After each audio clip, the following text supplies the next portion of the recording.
Peace and blessings, everyone. How are you doing? I hope all is well. Get up because you know that you're wrong. You got your baby mama waiting for you when you get home. Leave me alone. And baby, you can take my number out your cell phone. Do some push-ups. Boy, you gotta be strong.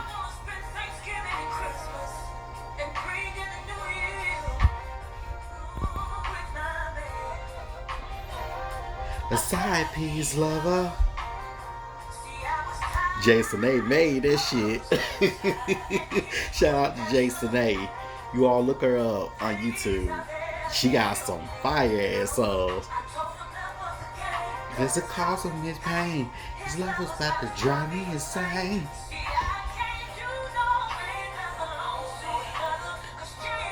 Be nobody side piece lover.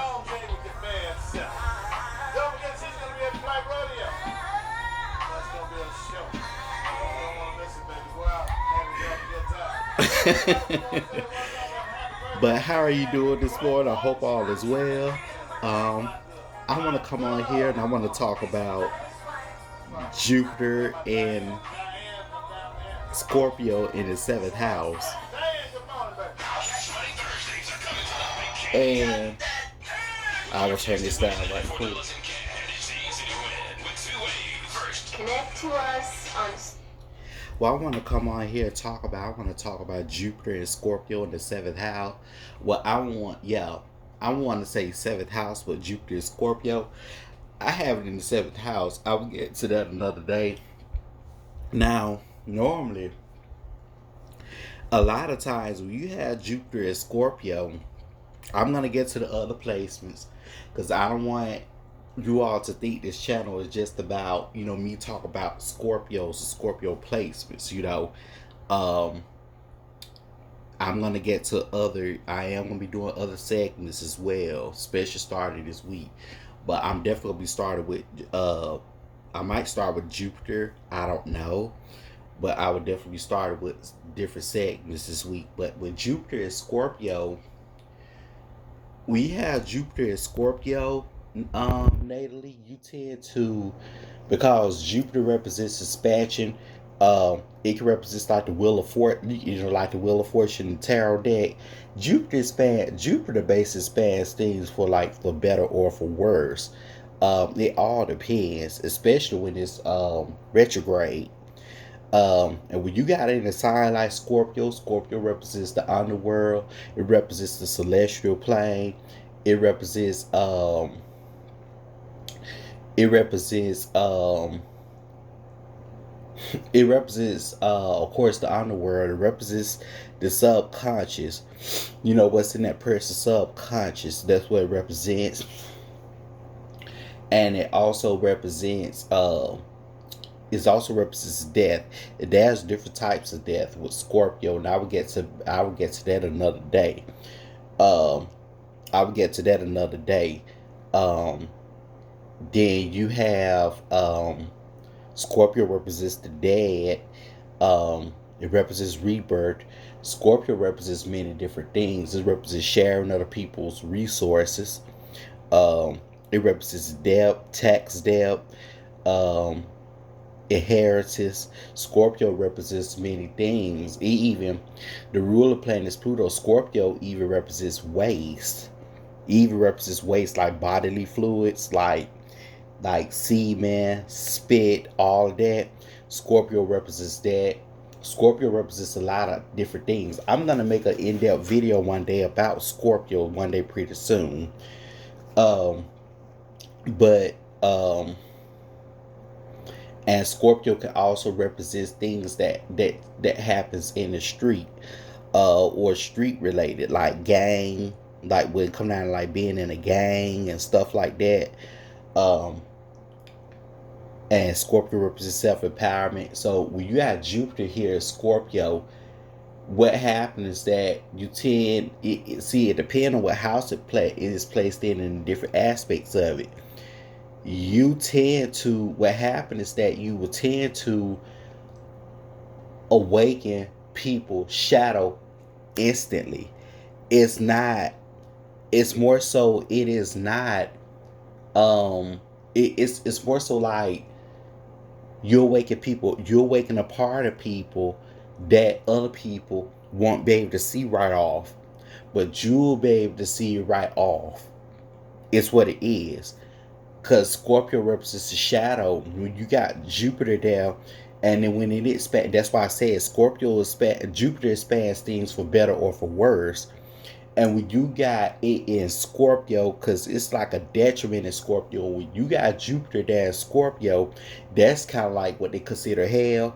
So that what the underworld. So it's more so like it's gonna you have the ability to awaken people subconsciously. That's why a lot of times those of you who have Jupiter Scorpio like me, that's why a lot of times that's why we tend to um but see, I'm gonna get to mine because mine is in the seventh house in the same video in a few minutes. But that's the reason why we tend to like instantly awaken. We tend to instantly see stuff when it comes out with people. Uh, Especially when you first start doing business dealings and stuff like that. I never forget one time. I remember I was getting a car from these people, right? I was going to get me a new vehicle. And what happened was that these people was giving me the runaround. I was already frustrated. These people giving me the runaround. Then an old ex friend of mine, I had her and her baby at the doctor because her baby had to go to the doctor anyway. And so I remember um, cause I remember her. I think yeah, she had to go to the doctor. I remember she wanted me to drive up there that morning. Yeah, she wanted me to drive her up there that morning in her vehicle. So no, well, I was in my vehicle. It was one of the two. I think I was in my vehicle that I got from them. And so what ended up happening was that I'm that type of friend. When I'm dedicated to you, I'm dedicated to you. You know, unless you cross my path another way, but other than that, I'm dedicated to you. Um, that don't mean I'm not gonna put myself first, but you know, I'm the type. Well, I'm dedicated. Well, I mean, I'm devoted. I'm devoted. That's me. Um, you know, you do right by me, I do right by you, of course. Um, but anywho, I remember this man. I was telling him, I said I couldn't. I said I was trying. I couldn't find a piece of mail here at home because I already had done some spring cleaning that year. I already had done some spring cleaning, a lot of spring cleaning out, like some things I didn't need. Um, Even though I did learn from that point to keep a paper trail, especially when coming down to something with proof of address and stuff on it. That's why I keep it. So, well, I think I did have something, um, but I just couldn't find it, like with proof of address, right? So I had trouble finding it, and then so I was telling him he would give me the run ride, have me going to this place, that place. I was like, you know, um, and so this man kept sitting up there. They kept switching it up. Talk about so I could just bring this other thing or that other thing. And here's the thing: during that time, see, I just sat up there and I just went through a job loss. And so, right off, like right after I got the vehicle, and I was like, oh my goodness, what the hell? I'm like, I'm just getting a vehicle, you know. Um, so during that time, um, and see, with that job loss, that was actually my last job before I became self-employed. I've been self-employed for 2 years now. So, um, yeah, 2 years. So it's coming up in May. It's gonna make it my second year since I've been self-employed. Uh, so I remember this guy at the car dealership. I was on the phone with him. I told him I couldn't find this certain thing they would ask me for, and then they kept switching it up to my get this, get that, so I get bank statements and stuff. It's like stuff wasn't enough for them. They kept giving the runaround. I like they about to get this doggone vehicle back, but but so because I already had my pickup truck, I still got it, which is my very first vehicle. Hell, only thing I just basically needed was a transmission. And I'm gonna tell you how I played smart with that. So the guy, when I was talking to him and trying to negotiate with him on the phone, here he go, the car salesman now. Here he go, sitting up there snapping like cause he basically worked for the people. It's like this guy just started snapping. Like I seen him start snapping like a schizophrenic way. You know, like how when the people be snapping, and I'm like, what damn, what the hell wrong with him? So that's what I mean by when you bring a shadow up within people, you bring people's shadows out easily that nobody else will be able to see. Um, but what I done, but what I done, I was like hell. So I went to this place. Sometimes you gotta do what you gotta do, right? So I went to this place and so I drove my vehicle. I got to think of something. So some of the money that I had finished got paid out. I took that doggone money. I put some gas in that vehicle. So I drove to this parts store, and I went on ahead. I paid. I had some money. Paid the mechanic on lot because on that lot we cannot bring no tools. So hell, shit, I had some money to pay this guy. This guy said, I asked this guy, I said, hey, how you doing? How much you charge to, pull the transmission from up under that vehicle? Because I had my stepfather with me to make sure that it was still good. And then he was like, the guy was pretty much like, he said he'll charge 120. I think it was 120 or 125. I was like, cool, I got that. So he pulled the parts. He brought his barrel out. He pulled the parts. Then he had them to bring um, and it's still going. It was a good transmission too, a same model truck. Because see, here's the thing, that's why I tell people you have to be skeptical about when it comes down to finding transmissions for vehicles. We go to part places like that because I had found out, because I got a Ford F-150, and I found out if that tag, if it doesn't, if the code on it, the tag on that the transmission doesn't matches, that means that doesn't match any other transmission that come from a truck that's under that model, come from up under the truck that's that model. It's not a match. It's not gonna fit. So make a long story short, so after the guy he pulled that fort. He had called for them to bring the forklift out. He went and got them people bring the forklift out.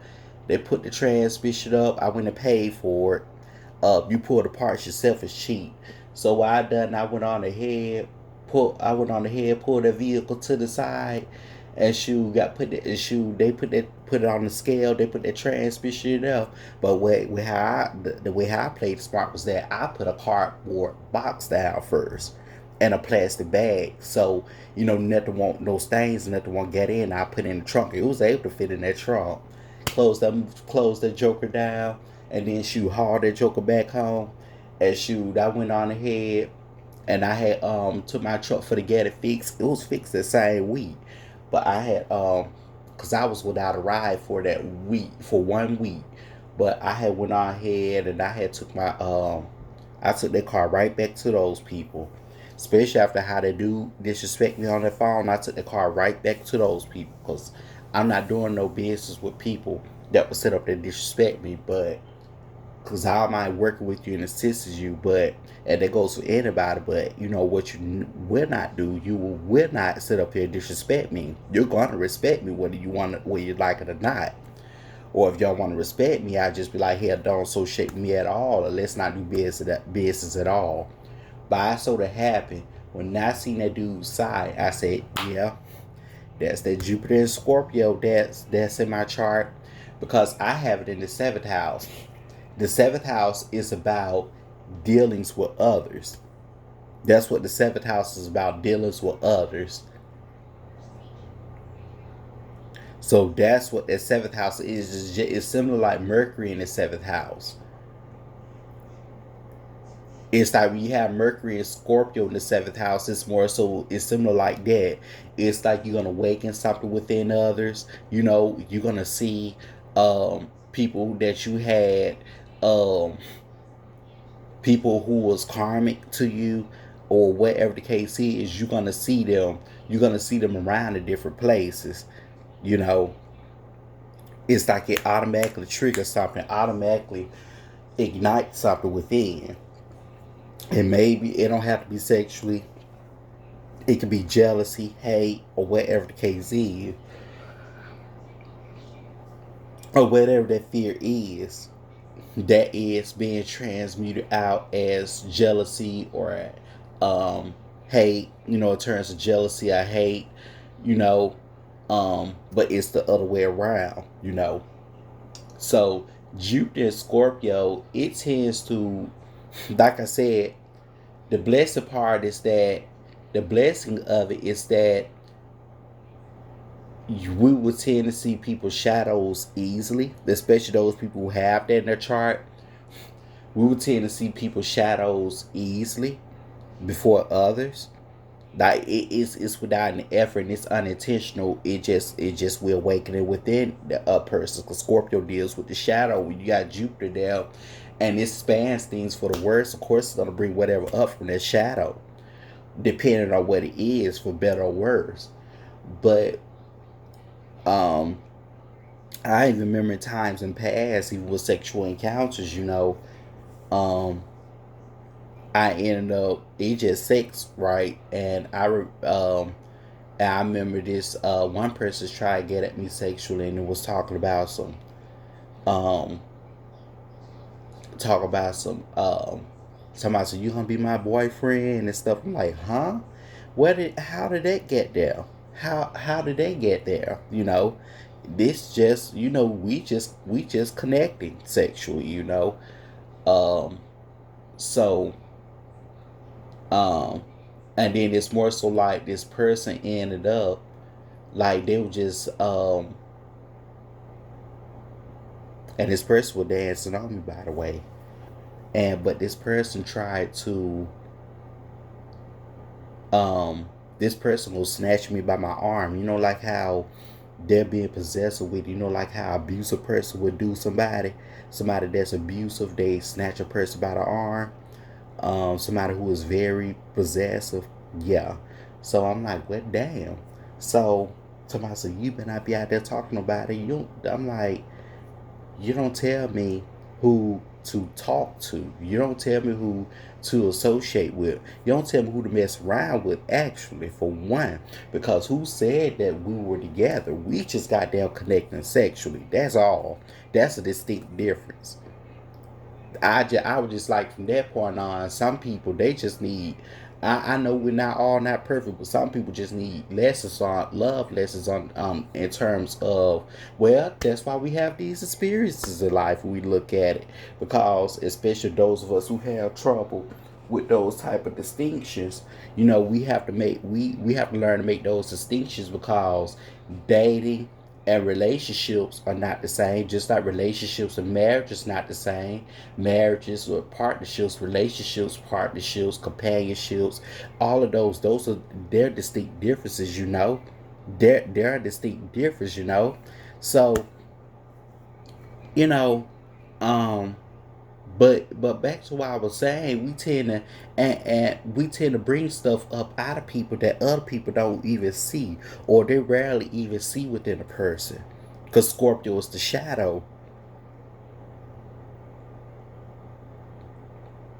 Um, even because Jupiter Scorpio even deals with seduction, but see, it's in many different ways though.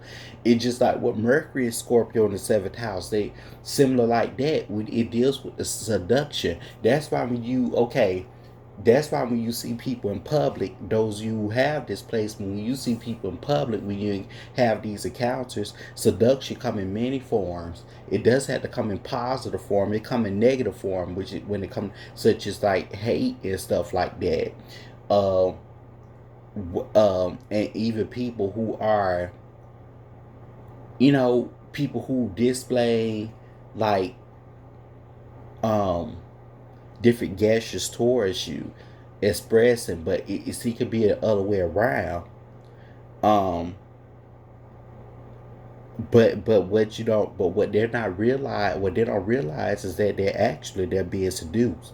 Whenever you waken something within the people's shadow, without any effort, effortlessly, you're seducing them. Seduction come in different forms, not only sexually, not only romantically. It can come in the form of hate.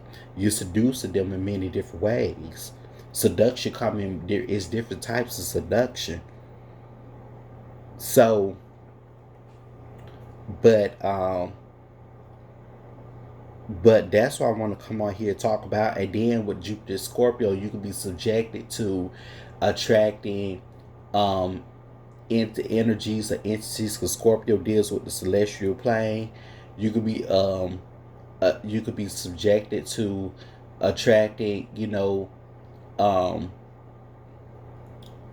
um energy, I mean dark energies or entities or forces that try to latch on to you. Um that's why I said those of you who have Saturn in Pisces, or those of you who have Pisces that you have displacement, or if those of you have 12th house energies, um or I say if those of you who sexually like love foot fetish, for example, my advice to you is to be careful.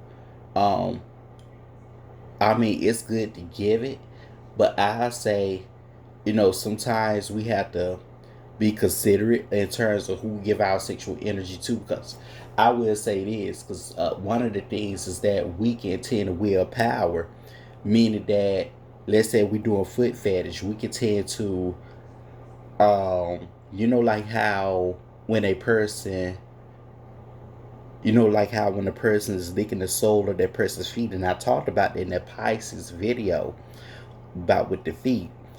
It's more so like, because Pisces come after Scorpio anyway.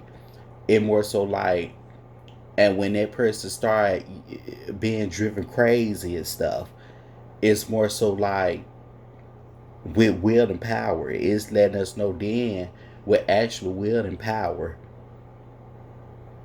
Especially feeling that, especially when they feel that sensitivity and stuff, they feel that sensitive feeling and stuff. Um, and it does really does something to them, because it can have them coming back for more, of things that nature. Because that's part of the root chakra, the foot. It's part of the root chakra, just like the anus and the vagina is all this part of the root chakra, right? And the legs. So, but yeah, I wish I would make a special video one day about with the root chakra. But um, but the curse of but like I said, also another curse of it, we can tend to attract situations. Like I said, they can turn out to be abusive, or they can turn out to be maybe even potentially even fatal. Like it turn out to be potentially fatal. Um, and we can tend to attract situations whereas people may try to rob us. That's why it's important for us to protect ourselves at all times, especially if you have Jupiter conjoined Pluto in your chart. Um, we can tend to attract situations whereas people will try to rob us, um, and all those different things. Um, or people will try to get us caught up, try to connect with us, and then try to get us caught up. Especially wrong in situations with the wrong people, especially if we're intentionally trying to do it. So that's why I say it can be a blessing, but at the same time, it can definitely be a curse. Um,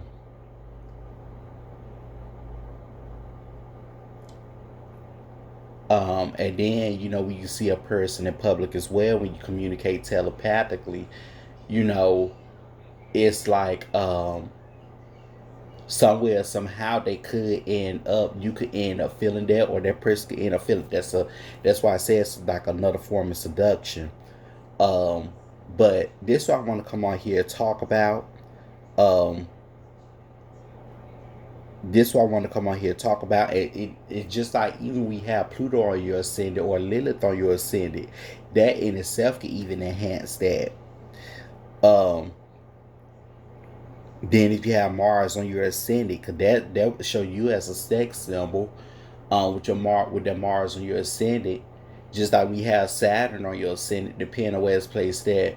You know, it all depends on a lot of factors in your chart. Cause hell, you can even tend to attract young people, especially if you have, let's say, if you have your Mars and Leo, if it's on your ascendant, or if you have Saturn on your ascendant, you may even tend to attract young people, and young people may see you as like, um let's say with Saturn on the ascendant, people may see them young people may see you as like the sugar mother or the sugar daddy, you know, and they are attracted to you, but they'll have this thing, they have this in their head, this mentality in their head, like that person know a lot of shit sexual. That person know a whole lot of shit. Let me look at the time.